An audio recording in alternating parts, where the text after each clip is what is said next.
Continuando con la temática sobre elaboración de informe en el contexto de TDAH, vamos a abordar esta temática llamada motivo de informe e información de los antecedentes. Es un tema nuclear para lo que viene luego. Me refiero a nuclear porque todo nuestro trabajo se basa en los motivos de la demanda. Vamos a llegar allá luego. Pero antes empecemos sobre el título del informe. También en Classroom encontramos el modelo que vamos a desarrollar. Este es el informe psicopedagógico que vamos a desarrollar. Vamos a tener de apoyo a lo que es en base a los conceptos que comentaremos. Vamos a concentrarnos en esta primera parte. En esta primera parte del informe. Okay. Esto quiere decir en los datos generales de nuestro evaluado. ¿Ok? A ver, vámonos allá a nuestros apuntes. El título e identificación del tema. El título en este caso es informe psicopedagógico, informe psicológico, de acuerdo al contexto que estemos. Informe psicológico clínico, informe psicopedagógico, área educativa. Eh, Ahora aquí vamos a ver alguna sutileza al respecto de los datos generales de nuestro evaluado. Apellido, nombre, sexo, edad, fecha de nacimiento, escolaridad. Ahora acá, si es estudiante, ¿no? O en el caso si es una persona adulta, se colocaría ocupación, si procede, eso dependiendo del tipo de caso. Institución educativa, fecha de evaluación, fecha de informe, informantes. En caso de niños, generalmente los informantes son importantes, como son los familiares, profesores y otros. El nombre del evaluador. Estos elementos los vamos a ver en detalle a continuación. Empecemos primero por el respecto a los nombres y apellidos. ¿Ok? Vamos a seguir nuestro ejemplo, nombres y apellidos. ¿Okay? Acá vamos. Mire, el ejemplo que es conveniente, es sugerente, empezar con el apellido, los apellidos, y luego separamos, ¿no? Si separamos los apellidos con el nombre. Colocar primero los apellidos seguidos de los nombres. Apellidos separados de los nombres por una coma, como podemos ver en el ejemplo.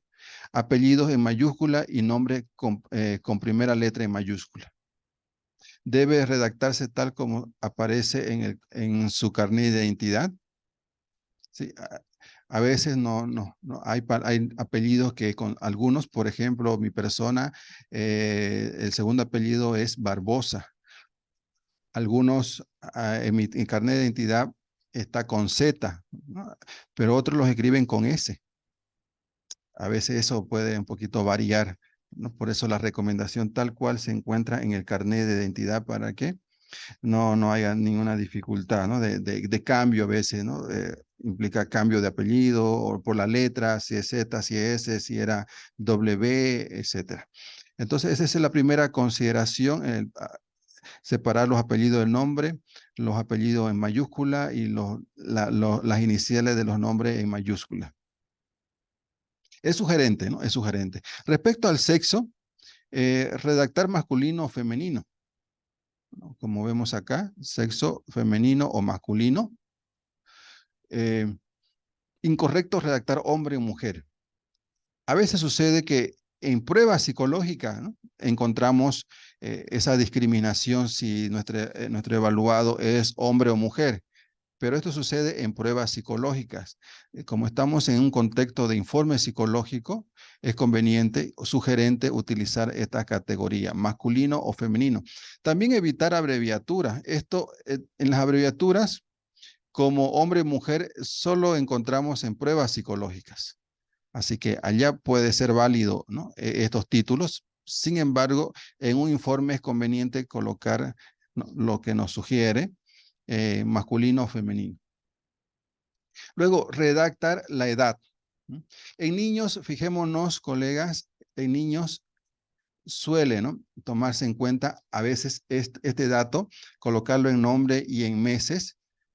no separarlo con coma, por cierto, no es sugerente no separarlo con coma. Esto nos ayuda si lo asociamos a ciertas pruebas psicológicas. Por ejemplo, si vamos a aplicar un WIS nos pide la edad cronológica, ¿no? Tanto en años, meses y días. Si aplicamos el Bender, también nos pide para proceder con la interpretación eh, la edad, la edad y meses. Así que es conveniente tomar en cuenta esta sugerencia en el título, que en ciertas pruebas también es necesario tener en cuenta los años y meses. Ahora, en personas adultas, solo el año. El año. ¿Ok? Eso en el apartado de la edad. Respecto a la fecha de nacimiento, fijémonos, colega, este es sugerente, ¿ah? Y evitar estas otras formas de colocar fecha de nacimiento. Miren, por ejemplo, acá está en números, ¿cierto? En números. 1501-2023. También acá está separado por barras. Acá separado por líneas, separado por barras. Aquí parecido, ¿cierto? Al ejemplo que tenemos nosotros, 15 de enero de 2000, parecido. Pero la diferencia es que en enero, la palabra enero está o la E está en mayúscula y lo que se sugiere que esté en minúscula. Hasta en los mismos documentos de Word, eh, uno coloca, ¿cierto? Si escribe una carta o un texto donde están escritos o escribimos los meses del año, eh, se nos subraya en azul, es decir, y cuando queremos corregir, nos los cambian las iniciales de los meses en minúscula, ¿ok? Por eso es sugerente este ejemplo. Luego por acá, fijémonos, 15 de enero del 23. Aquí se ha reducido el 2023 a 23. Eso tomemos en cuenta. La sugerencia para colocar la fecha de nacimiento. Más abajo, respecto al grado de instrucción, en el caso de niños, ¿no? Inicial de 4 años, inicial de 5º año, evitar colocar este tipo ¿no? de claves o solamente números. Es sugerente al respecto. Si el paciente pertenece al nivel primario, indicar primer grado de primaria, tercer grado de secundaria, cuarto grado de secundaria, sexto grado de secundaria, segundo grado de primaria, etc. De pertenecer a una modalidad educativa diferente a la regular, señalar entre paréntesis, segundo grado de primaria por inclusión. A veces sucede eso, ¿no? En algunas instituciones especiales, etcétera. Aparte de, bueno, está en el mismo grado, pero está haciéndose unos cursos, ¿no? Particulares. En el caso de personas que han terminado la secundaria, indicar secundaria completa. ¿Mm? Eh, entonces, interesante colocar a veces sexto de secundaria. A veces si colocamos de esa manera, posiblemente se piensen, todavía no ha salido, ¿no? De bachiller, ¿no? Sigue, está en el último curso, en promoción. En caso de personas que han terminado la secundaria y con estudios posteriores, acuerdo al caso, indicar superior universitaria completa, superior técnica completa. Bien, esto en el caso o a veces, ¿no? Suele colocarse licenciado o doctor, etcétera, dependiendo del grado de instrucción que tenga nuestro evaluado. Respecto a la institución educativa, colocar el nombre del colegio procedida de la sigla, ¿no? Del colegio, ¿no? Tomar en cuenta la sigla a la cual le pertenece a la institución educativa, según corresponda. En caso de adultos que solo trabajan, en este punto se denominará ocupación. ¿Ok? Esto es interesante, ¿no? Interesante. A ver, del contexto clínico generalmente si son adultos suele utilizarse ocupación. En el contexto educativo y psicopedagógico, en muchos de los casos se utiliza, ¿no? El nombre de la institución educativa. Ejemplo, ¿no? Ingeniero civil, si es ocupación, secretaria, electricista, etcétera. Respecto a la fecha de evaluación, ¿no? A veces sucede que como son varias pruebas que le aplicamos aparte de la entrevista, suele ser 3, 2, 4 sesiones, etcétera. Si las sesiones de evaluación se dieran en el mismo mes, referir, ¿no? En este caso, el ejemplo, en el mes de octubre se dieron 3 sesiones. Sin embargo, en el otro caso, las sesiones se ha excedido, ¿no?, al siguiente mes, como se ve acá, 14, 24 y 17 de junio del 2022. Eso también tomémoslo en cuenta. Más adelante, respecto a los informantes, primer nombre y primer apellido.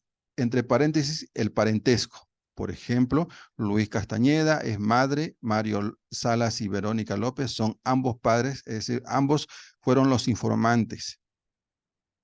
Si en informante es el mismo paciente, colocar el evaluado.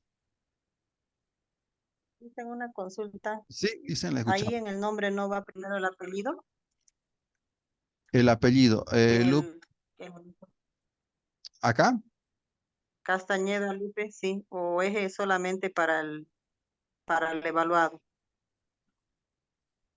No, no, sí, sí. En este caso, si no es el evaluado el informante, son personas, ¿no? Bueno, familiares, etcétera. Ok. Ahora, en este otro apartado, si es el informante, el evaluado, ¿no? El informante es el mismo evaluado, entonces, ¿no? Eh, se podría colocar esto, ¿no? O en otros casos también se podría quitar, ¿no? Porque es directamente, uno lo coloca su nombre ¿no? Si es adulto sobre todo, ¿no? Este apartado se podría obviar. Pero si son chicos con problemas de aprendizaje, de conducta y que lo solicita, ¿no?, el director, los profesores, o para cambiar de colegio, o para una beca, etcétera, entonces es conveniente, ¿no?, seguir esta instrucción de colocar el nombre y apellido y el parentesco de la persona que nos está proveyendo la información. Bien. Y por otro lado, respecto al examinador, ¿no? Bueno, acá yo me coloqué como ejemplo. ¿No? Entonces, eso. ¿No? Estos son los elementos a tomar en cuenta. Ok, listo. Ahora, respecto a ello, nos vamos a ir al motivo de la evaluación. Es decir, ahora nos vamos a concentrar acá.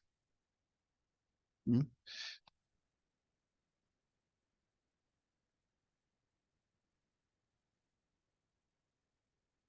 Ok, nos vamos a concentrar en los motivos de evaluación. ¿Habría alguna consulta respecto del encabezado? No, listo, claro. Muy bien. Pasamos a los motivos de evaluación. Primero, veamos el concepto, ¿no? El concepto. Un aspecto importante es el motivo de la consulta. Es decir, se refiere a la descripción de los síntomas. Descripción de los síntomas, es decir, bueno, mire, mi hijo es inatento, ¿no? A veces es violento, impulsivo, es muy movedizo, es hiperactivo, etcétera, ¿no? A veces utilizan esos conceptos en relación al TDAH, etcétera, que todavía estamos en investigación. Es la descripción de los síntomas o problemas objetivos. Descripción. Ahora, tomemos en cuenta la demanda. La demanda significa la pedida de ayuda, ¿no? Alguien nos cuenta, mire, mi hijo tiene, no, dicen que tiene TDAH, tiene dificultad de aprendizaje, es muy movedizo, etcétera. Muy bien, me describe los síntomas. Ok. Ahora la pregunta es, ¿querrá mi intervención profesional? Y si es así, el motivo de evaluación tiene que contener la petición de ayuda para que esté completo el motivo de evaluación. A ver, veamos, ¿no? Para poder actuar en psicología, en el contexto psicopedagógico, es necesario que el motivo de consulta pueda expresarse en forma de una demanda, no solamente la descripción.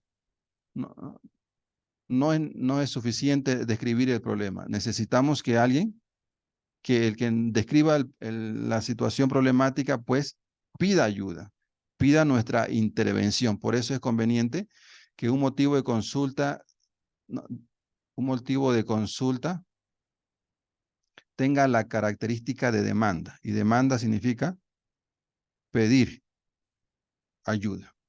Vamos a ver algunos ejemplos. Acá, mi ejemplo.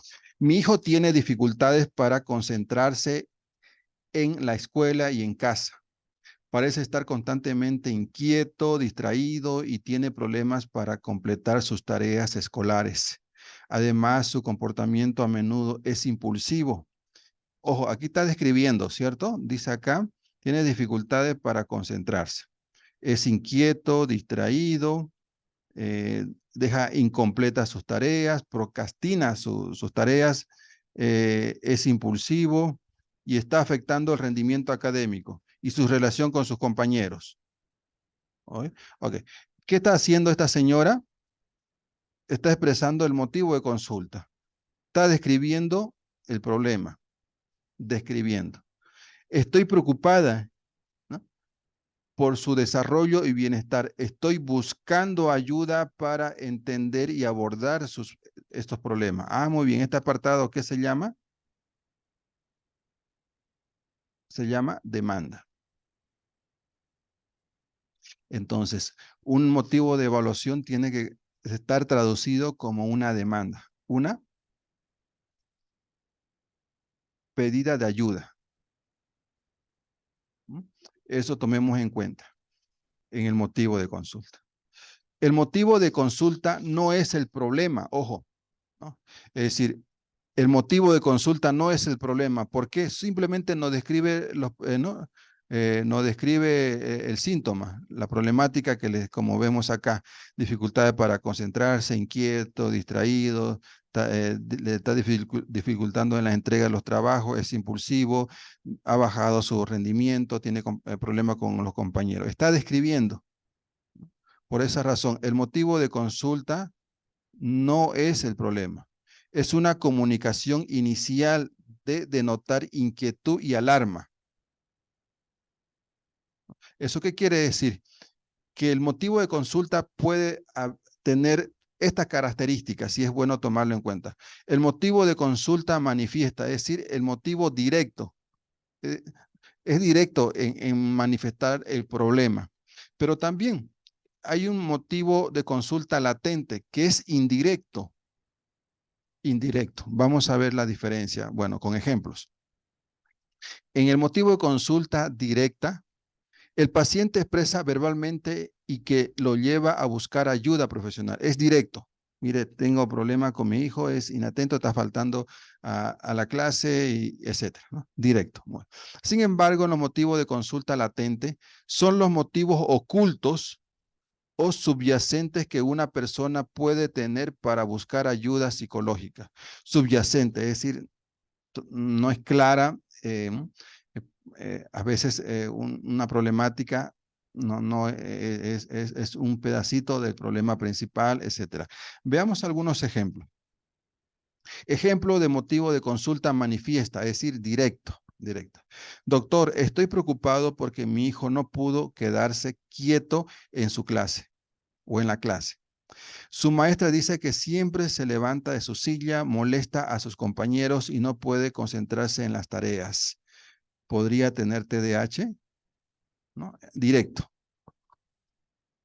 Muy bien. Ahora veamos ejemplos de consulta latente, quiere decir indirecto. Indirecto. A ver, doctor, últimamente, siguiendo el mismo ejemplo, doctor, últimamente hemos tenido problemas en casa. Mi hijo tiene dificultades para seguir las reglas, a menudo se mete en problemas en la escuela y parece que no puede mantenerse enfocado en nada. No sé qué hacer para ayudarlo. Nos describe, es la demanda, por supuesto, no describe, no es la demanda, ¿no? Sino, sí, la demanda, correcto, la demanda.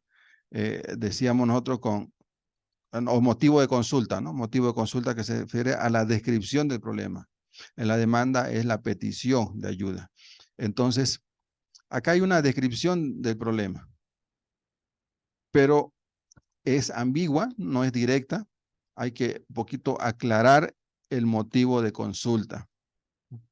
A ver, por esa razón, para resumir un poco, los motivos latentes se refieren a los aspectos no evidentes. Ojo, ¿no? Eso es lo que hace un momento estamos viendo en el caso no evidentes o reconocidos conscientemente de la experiencia de una persona que puede estar contribuyendo a los problemas conscientes que experimenta.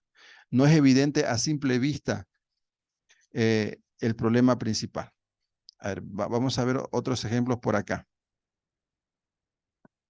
No, elija, a ver, antes de llegar acá, veamos el ejemplo aquí, ¿no? El ejemplo, un poquito para aclarar lo que habíamos dicho. Este es un caso de Berta, ¿cierto? Berta es una niña de 18 años y 9 meses. ¿No? Se encuentra en secundaria de la escuela tanto, fue evaluada varias veces y la informante es la madre. ¿Sí? A ver, ¿qué es lo que reza aquí en los motivos de evaluación? Berta ha sido remitida por el doctor. Ojo, el doctor, su pediatra, la ha remitido al profesional que debe evaluar.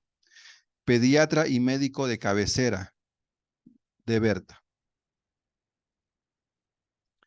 Y la doctora Amy Moon, ¿no? Especialista en aprendizaje. Entonces, fue derivada por estos dos profesionales para que sea evaluada. Pero, ¿qué más dice?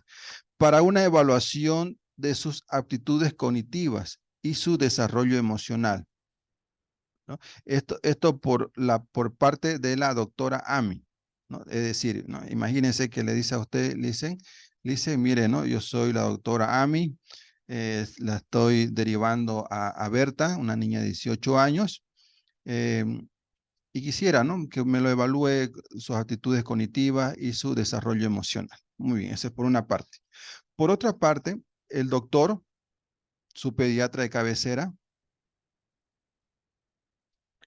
el doctor Oscar, solicitaba información sobre su diagnóstico reciente TDAH. Es decir,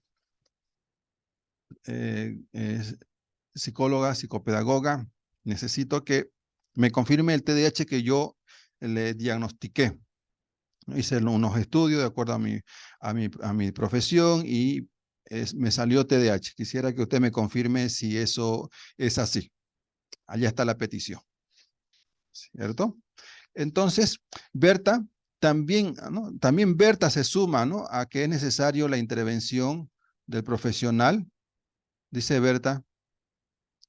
También ha participado en esta petición, ¿no? Ha pedido la doctora, a ver cuáles son las peticiones, la doctora especialista en aprendizaje le pide a la profesional para que le evalúe sus aptitudes y su desarrollo emocional. El doctor Oscar le ha pedido al profesional que confirme el TDAH que él ya le había diagnosticado.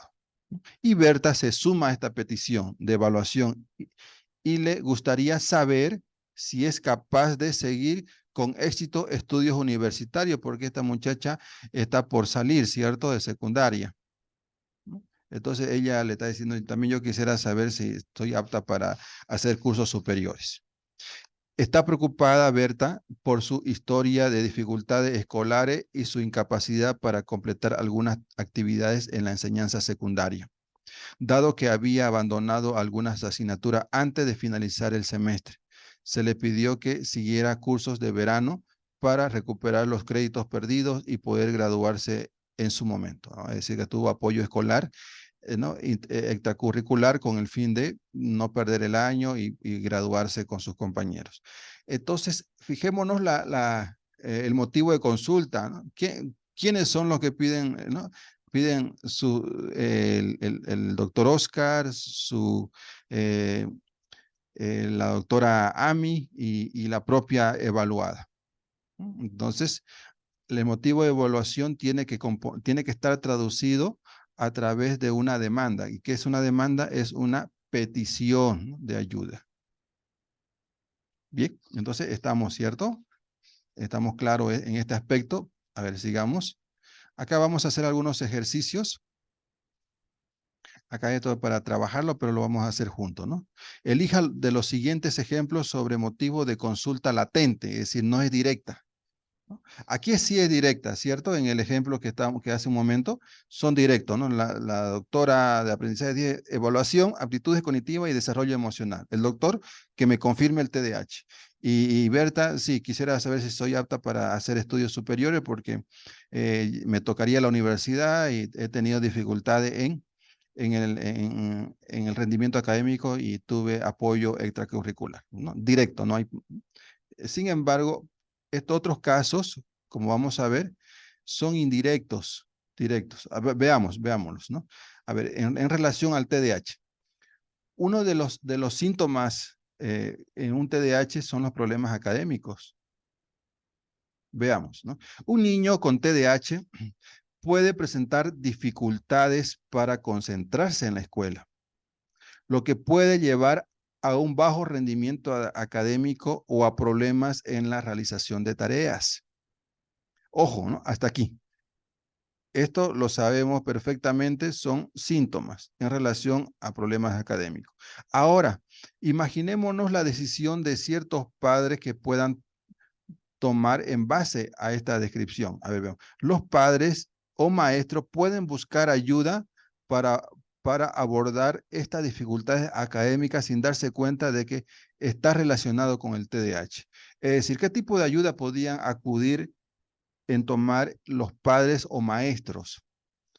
Buscar un tutor o alguien que le colabore en su aprendizaje, dependiendo en qué materia, etcétera, y no tomar en cuenta que esos problemas académicos posiblemente esté relacionado con un TDAH, pero estos padres y profesores no toman en cuenta este detalle y eso retarda, ¿no?, la intervención, puede también complicar los síntomas, entorpecer su formación académica, etcétera. Sabiendo, vuelvo a repetir lo que decíamos en la primera clase, cuando abordamos temas de TDAH, nosotros no nos dedicamos en sus capacidades, porque las capacidades las tienen, sino en el rendimiento que tiene nuestro evaluado, porque los síntomas de inatención, impulsividad e hiperactividad entorpece ese rendimiento, ¿no?, el rendimiento adecuado. Por tanto, nosotros nos concentramos allá, en estos temas. A ver, otro caso, problema de comportamiento, ¿no? En un TDAH existe este tipo de síntomas. Los niños con TDAH a menudo muestran impulsividad y dificultades para controlar su comportamiento. Ok, esto es propio del TDAH, ¿no? Síntomas, muy bien. Ahora, pero los padres pueden tomar la siguiente decisión. Los padres pueden buscar ayuda debido a problemas de conducta en el hogar. A ver, ¿qué tipo de ayuda podía, no? Puede ser con berrinches, agresión, obediencia. Ok, hasta ahí. ¿Qué tipo de ayuda podía tomar unos padres en base al problema de comportamiento? Posiblemente ir eh, a un hogar, ¿no? Porque mi hijo no me hace caso y entonces en un hogar allá ¿no?, lo pueden instruir, ¿no?, lo pueden reflexionar para que se comporte de la mejor manera, o castigos, ¿ok? Imagínense, ¿no?, que tome esa decisión los padres porque su hijo tiene problemas de conducta, sin darse cuenta, ojo, este es el peligro, ¿no? No darse cuenta que este problema puede estar relacionado a un TDAH y se requiere un estudio profundo, una intervención psicológica, psicopedagógica, etcétera. Ok, tomemos en cuenta.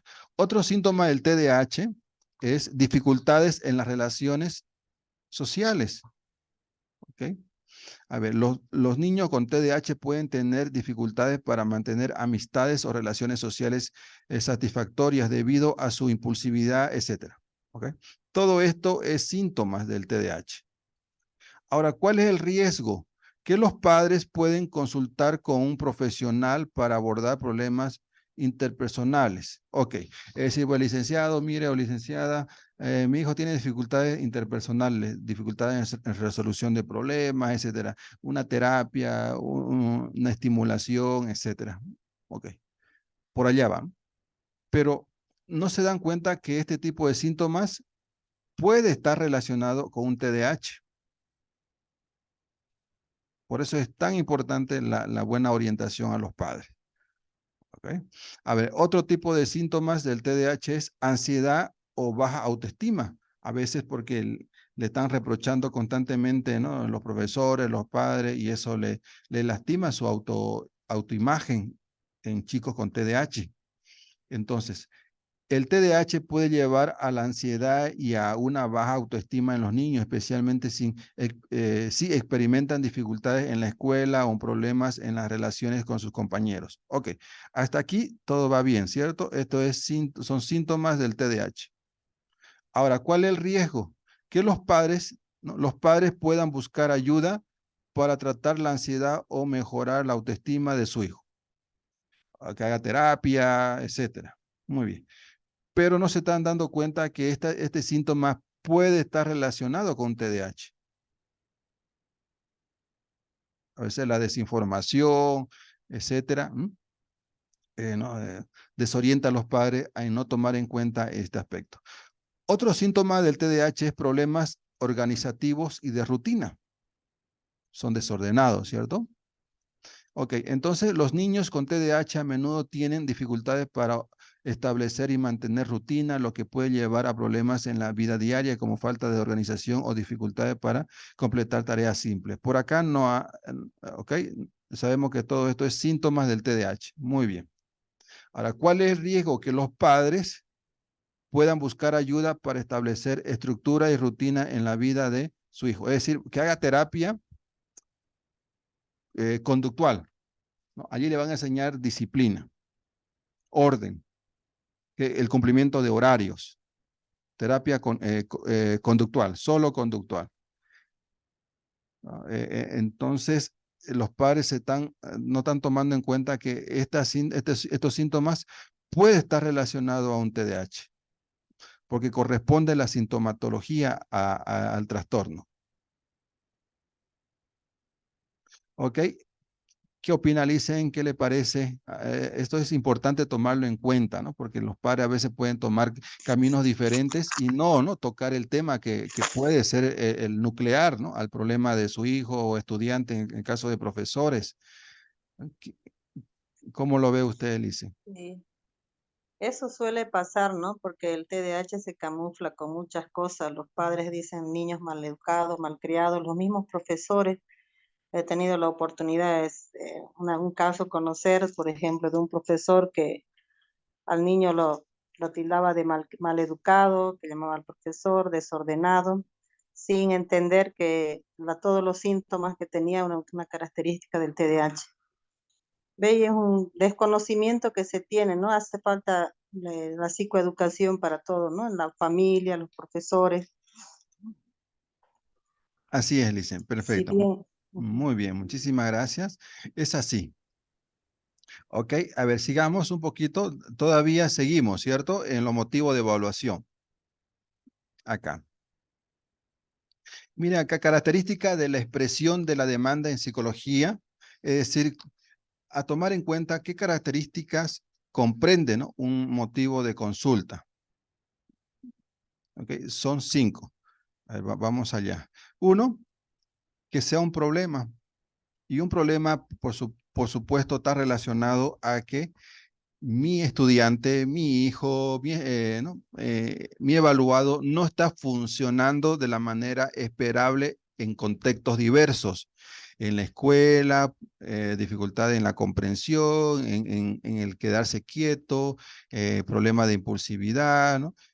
Con sus compañeros en el barrio, se pelea, ¿no? Es muy precipitado en responder, en la casa, ¿no? Es un problema, no está funcionando en diversos contextos, como un problema, ese es una importante.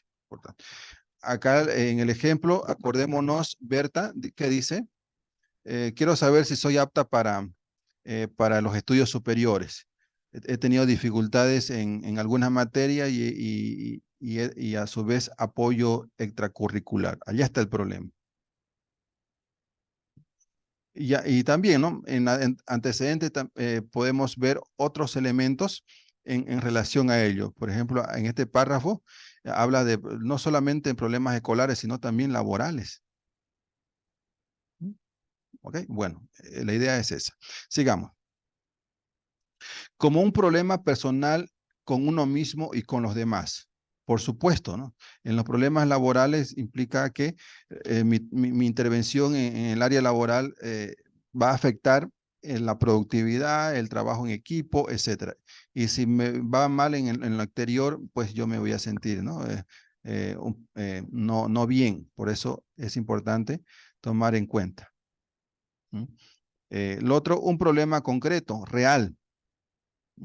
En el ejemplo que estábamos manejando, ha sido tan real que dos profesionales tuvieron que intervenir. Ahora un tercero, el que tiene que hacer la evaluación de Berta para confirmar el TDAH que le diagnosticó el doctor Oscar y evaluar las aptitudes cognitivas y su desarrollo emocional. Okay, real. Un problema que el paciente tiene necesidad de resolver, como lo expresa claramente Berta, ¿no? Quisiera resolver si soy apto para estudios superiores. Bien. Y luego un problema por el que el paciente solicita ayuda. Quiere resolverlo y pide ayuda. De hecho, ¿no? Berta ha estado anteriormente con el doctor Oscar y con la doctora Ami. Entonces, ya ha habido la petición de ayuda. Por eso han intervenido dos profesionales anteriormente. Ahora un tercero. Ok, entonces tomemos en cuenta estas 5 características para definir una demanda en el contexto psicopedagógico, en el contexto psicológico, etc. Muy bien. Bueno, acá hay un apartado de un ejercicio, esto lo vamos a obviar. Ahora pasamos a lo que son la información sobre los antecedentes, es decir, aquí, ¿no? Los antecedentes. Vamos a irnos a este otro apartado. Si hubiese alguna consulta respecto a los motivos de consulta, magnífico.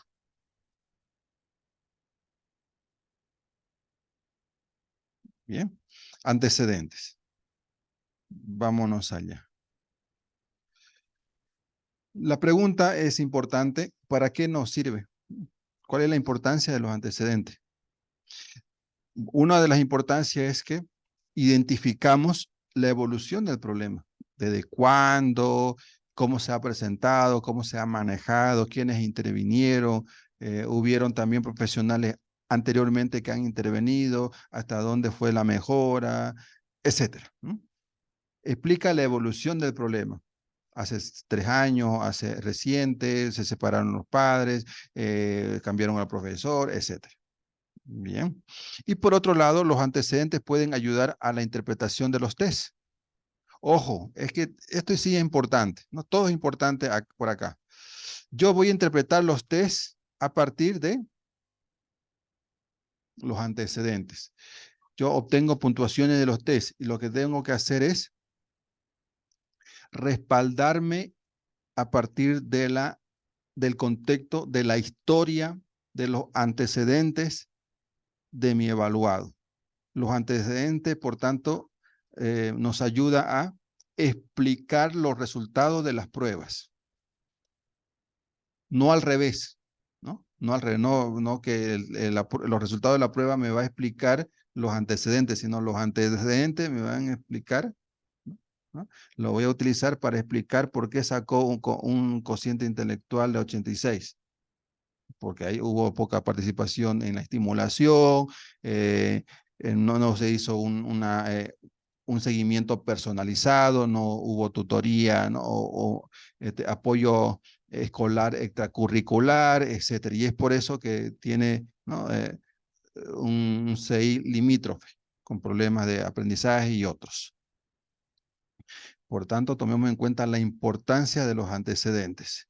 Fuente de información. En los antecedentes, pues, son resultados, ¿no?, de la recolección de información y las fuentes de dónde salen, de diferentes lados. Por un lado, la persona misma, el evaluado mismo, familiares, profesores, el jefe, si es en el contexto laboral, los supervisores, el médico, el terapeuta o cualquier otro profesional. Es decir, a veces fue evaluado anteriormente y el informe de ese profesional, pues, toma parte como fuente de información para lo que yo ahora me toca hacer.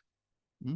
Evaluaciones psicológicas anteriores, evaluaciones académicas, ¿no? Si va por allá por orientación vocacional, también por el TDAH, por supuesto, que nos muestren notas, ¿no? Historia médica, ¿no? Fichero escolar, ¿no? A veces tienen file, ¿no?, en el colegio, ver, ¿no? Toda esa información nos sirve ¿no?, para tomarlo en cuenta entre sus antecedentes. Bien, más abajo, ojo, acá importante, no consignar el nombre de instituciones sobre previamente fue, no, es decir, bueno, tengo información de, de la clínica, tanto, donde estuve internado, esa información me sirve, tengo información em, de otras evaluaciones anteriores, tengo informes psicológicos, etcétera. Es conveniente no hacer alusión de los nombres de esas instituciones, sino en general, ¿no? Referir de forma general institución de salud pública, institución de salud especializada, institución de salud privada, general. ¿Ok? Lo que nos interesa son las conclusiones a las cuales se ha llegado en esas instituciones, no tanto el nombre de la institución, etcétera, ¿no? ¿Por qué? ¿Cuál es decíamos nosotros en la clase 1, nuestro foco de atención es la persona, ¿cierto? La persona.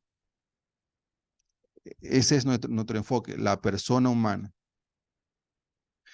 En los antecedentes solo se debe incluirse la información que se relaciona con la interpretación de los datos recogido en los test o en la observación. No es relevante para razones que motivaron todo es decir, bueno, no desviarnos, ¿no? Si el motivo de mi evaluado es el TDAH, magnífico. Entonces, yo recolectaré información sobre la demanda principal, TDAH. Entonces, veré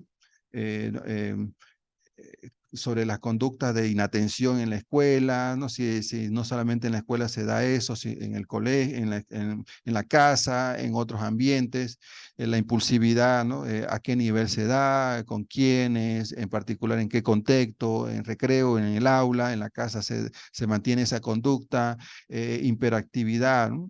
O sea, mi foco es concentrarme en información que tenga relación con la demanda, no desviarme de otro, sobre otro tema, ¿no? Que es fácil desviarse, fácil, ¿no? Porque nos pueden contar historias, pero que no tenga relación con lo que es el tema central, de lo que le motiva por la cual yo tengo que hacer mi trabajo, ¿no?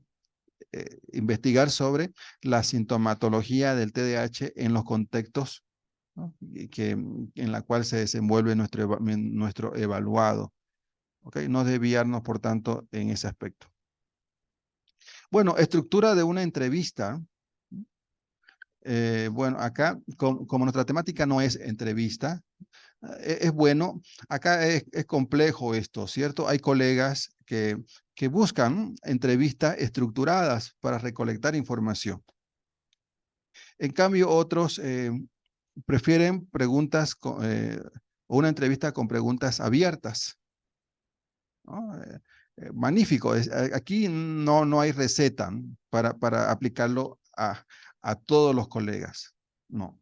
Esto es dependiendo de cómo me gusta a mí intervenir. Si lo veo conveniente con preguntas semiestructuradas o combinada con preguntas abiertas o solo preguntas estructuradas, magnífico. Eso ya es cuestión de la forma de cómo trabajamos cada uno, ¿no? En recolección de información para los antecedentes no existe un criterio general de los profesionales para realizar ese trabajo, ¿no? Para algunos profesionales prefieren una entrevista solo vagamente estructurada que se mueva con facilidad en un tema a otro. Otros prefieren hacer las preguntas una a una siguiendo un cuestionario muy estructurado. ¿Ok? Entonces no hay una receta en cuanto a qué entrevista sería la más conveniente. Cada profesional se mueve de acuerdo a sus experiencias, etcétera. Entre esos formatos se le comparte un ejemplar de entrevista que se aplica a niños y adolescentes de 3 a 18 años. ¿Ok?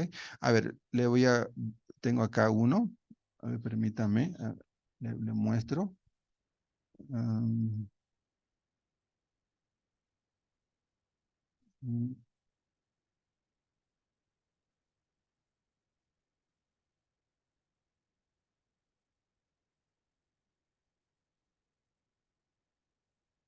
a ver, un momentito, estoy buscando una entrevista. Por acá tenía una.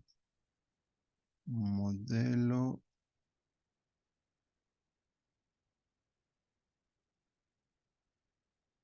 Esto también se lo comparto. Creo que lo tengo en Classroom. Allá vamos. A ver, permítame. Voy a dejar de presentar. Y nos vamos a Classroom.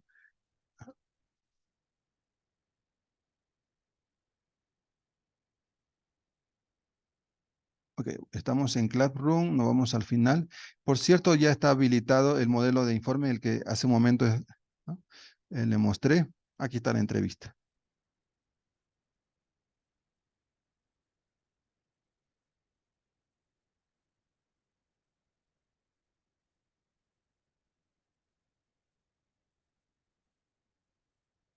Por aquí. No, esta no es. Ficha de observación. Esta tampoco.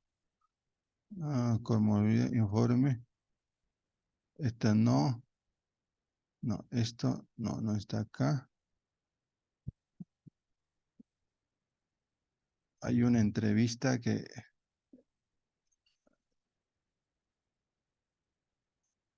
no la tengo acá, ¿no? Bien, a ver.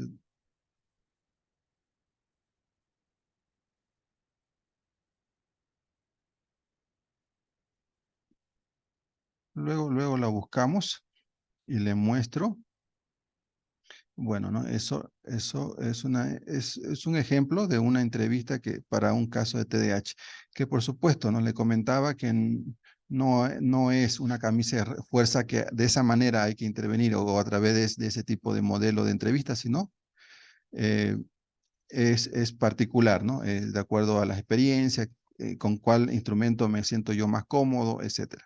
Bueno, ahora, en cuanto a los antecedentes que allí estamos, ¿cómo ordenar, no? Sigamos acá con el ejemplo. ¿Cómo yo ordenaría los antecedentes? Acá lo he pintado todo, ¿no? Ok. Eh, ¿Cómo ordeno los antecedentes? Fijémonos acá. Ahorita vamos a ver cuál es el criterio de ordenación. También acá es diverso, ¿no? Puedo yo ordenarlo de orden lógico, los antecedentes. ¿Qué significa de orden lógico? Eh, Causa-efecto. Poner las causas, describir la causa y las consecuencias del problema de mi evaluado. Puedo hacerlo de forma cronológica. En el año tanto, ahorita vamos a ver ejemplos, ¿no? Colocar años y fecha, cómo fue evolucionando el problema, o por orden por áreas, área familiar, familia académica, social. ¿Ok? A ver, vámonos por acá. Por ejemplo, por orden lógico, sabiendo que es causa-efecto, ¿cierto? Orden lógico. Tiene 25 años de casada, dedicó toda su vida a formar una familia de costumbres tradicionales. Hace varios años que en la esfera conyugal se presentan dificultades cada vez más profundas. A pesar de ello, nunca hubiese pensado que su marido le planteara la separación legal. Aquí está la causa, ¿no? Separación legal. Agobiada por este hecho, se siente que su vida no tiene sentido. Uno, vacía, sola, su cabeza va a estallar, que no quiere abandonarse, hace un esfuerzo por recuperarse, etcétera. Entonces, esta situación de separación legal le trae como consecuencia todos estos síntomas. He descrito sus antecedentes a partir del orden lógico. ¿Ok? Ahora nos vamos al orden cronológico. La palabra misma ya lo explica, es decir, del momento en que fue presentándose, por ejemplo, acá Henry, un adolescente de 12 años, 9 meses, en el menor de 5 años, vive con su madre, etcétera. A los años 5 sucedió esto, en los meses tanto sucedió esto. Para resumir, Henry es un adolescente de 12 años que presenta enuresis. Desde los 5 años ha mostrado una diversidad de problemas emocionales y conductuales, incluyendo tendencias suicidas, explícitas y comportamiento sexual inapropiado, por lo cual ha recibido tratamiento en varias instituciones. Bien, es decir, en el orden cronológico es contar la historia a través de los tiempos, del momento de su aparición del problema hasta la actualidad, poniendo años, fechas, acontecimientos, etc. Y por otro lado, por orden, por áreas. Puede ser acá como en TDAH, área académica, no tiene dificultades acá, interpersonales con sus compañeros, con sus hermanos, desordenado, se siente aislado, poco aceptado por sus iguales, debido a que es el problema, el centro del problema, no encuentra empleo porque es desordenado, porque es inatento, salud mental, etc. Ok, acá por ejemplo es un Juanito, en este caso por antecedentes, evaluación inicial, ¿no? Veamos otro ejemplo, acá. Veamos en nuestro ejemplo. A ver si nos detenemos un poquito. Dice, Berta indica que en el verano pasado intentó incorporarse a un puesto de trabajo. En términos generales, Berta, o más bien, el evaluador redactó este informe a partir de áreas. Aquí habla sobre el puesto laboral, combinado un poquito con problemas escolares. Vive un solo departamento, ¿no? Tanto, acá. Esto es por familiar, área familiar. Varios párrafos se ocupa por el área familiar. Aquí la área escolar, sí, el área escolar en la universidad en este caso. Bien, entonces los antecedentes está ordenado a partir de áreas, que puede estar combinado, por supuesto, ¿no? En la descripción de los antecedentes puede haber momentos en la cual ha habido causa y efecto, sería por el orden lógico, o como también se ha anunciado ciertas fechas en cuanto a de cuándo vienen, ¿no?, presentándose esos eventos, por tanto, también, ¿no?, incorporaríamos el orden cronológico. Bien, tomemos en cuenta ese apartado, cómo ordenar los antecedentes. Acá ejercicios, información de diferentes fuentes. Ojo, esto es importante en los antecedentes, diferentes fuentes. Por ejemplo, ¿no?, hay que comparar todos los datos recogidos de esas diferentes fuentes y tomar nota de las posibles contrariedades. A veces puede haber contrariedades, ¿cierto? Bueno, recuerdo una vez de un joven que en el colegio era el mejor alumno, pero, o al menos era reconocido por sus profesores que es un chico aplicado, responsable, etcétera, y atento. Sin embargo, en la casa no quiere hacer estudios, es desatento, suele estar más en la calle, etcétera. ¿Qué pasa? Hay dos informaciones diferentes. Los padres se quejan y los profesores le dan halagos al mismo estudiante, a la misma persona, ¿no? Hay que ver qué factores están influyendo para que este joven no sea un problema en la casa, pero sea un buen chico en la escuela, o al revés también, en la casa buena gente y en el colegio un problema. Los diferentes factores situacionales, expectativas e interacciones personales pueden, ¿no? De hecho, las expectativas, las experiencias, se le pregunta a este joven cuál fue el motivo por la cual, o qué motiva para que en el colegio eres buen estudiante, o bueno, eres un chico, ¿no?, bueno, querido, pero en la casa, es que mis padres no paran en casa, a veces, bueno, yo le pido consejos, ellos no me responden de buena gana, no me siento aceptado, etcétera.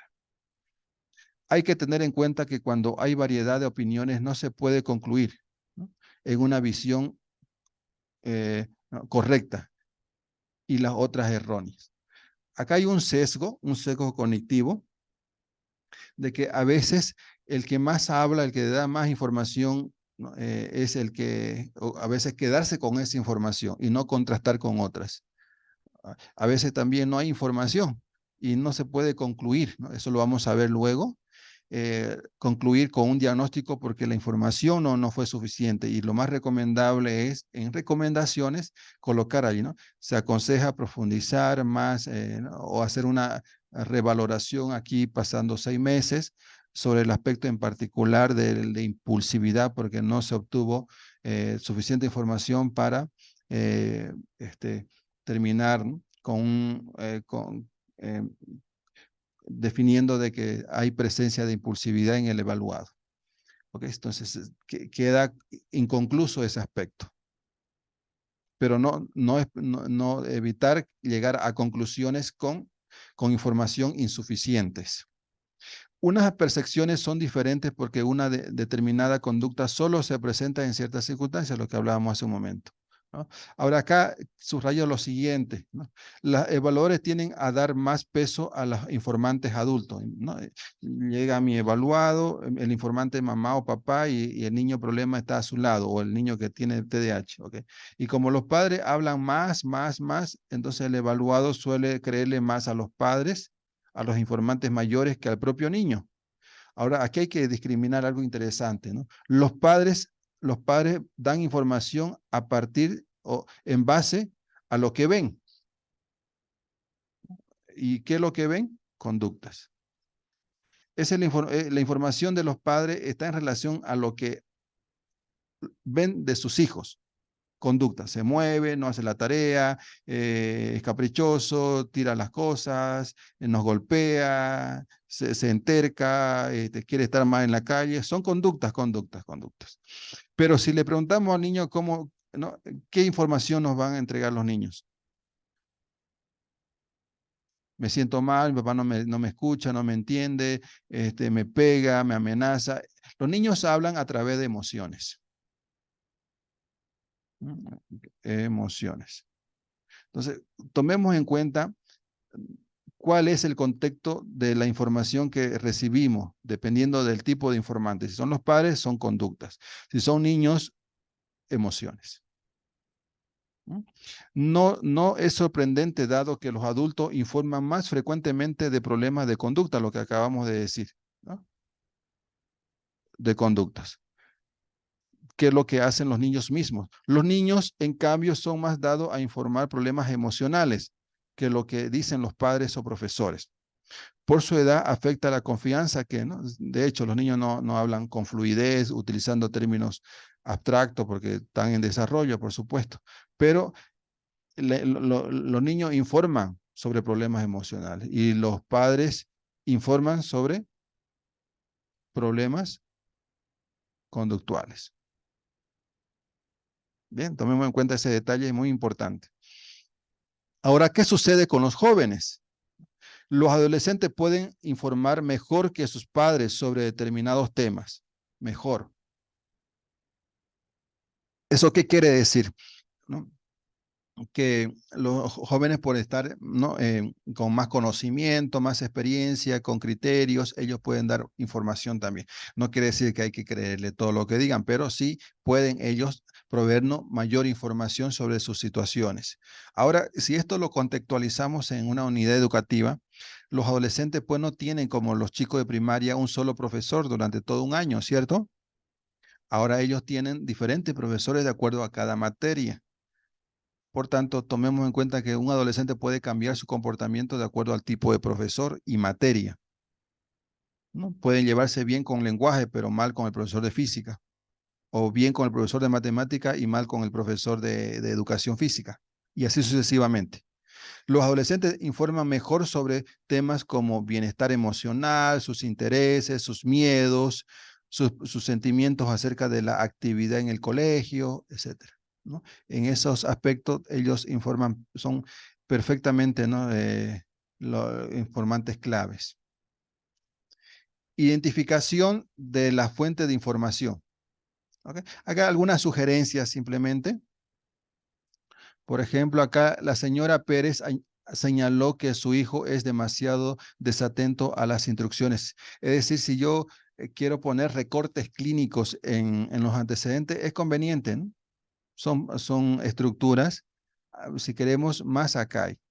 ¿Cómo iniciar un texto para señalar que la información que estoy colocando es una información expresada por un tercero, ¿no? Según señala, tanto la señora Pérez dice, el doctor Juan señaló, el señor Gómez, profesor de segundo curso, reveló, la opinión del señor Juan informó el señor López lo siguiente, el director, señor Carpintero, reconocía que, y así sucesivamente, ¿no? Son, como le comentaba, punto de inicio para redactar ciertos párrafos en relación a la información que hemos recolectado de ciertos informantes. Esto nos ayuda bastante, ¿no? Y que estén entre comillas. De acuerdo a la señora Gómez, el rechazo de su hija a ordenar su habitación personal es debido a pereza, mientras que el señor Gómez ve que la conducta como un enfrentamiento típico entre una madre y una hija adolescente. Es decir, esta es una información recolectada por estos dos señores, ¿no? Por esta pareja, señora Gómez y el señor Gómez, y está entre comillas. Es una buena guía para tomar en cuenta ese aspecto. Bien, y con esto acabaríamos este apartado.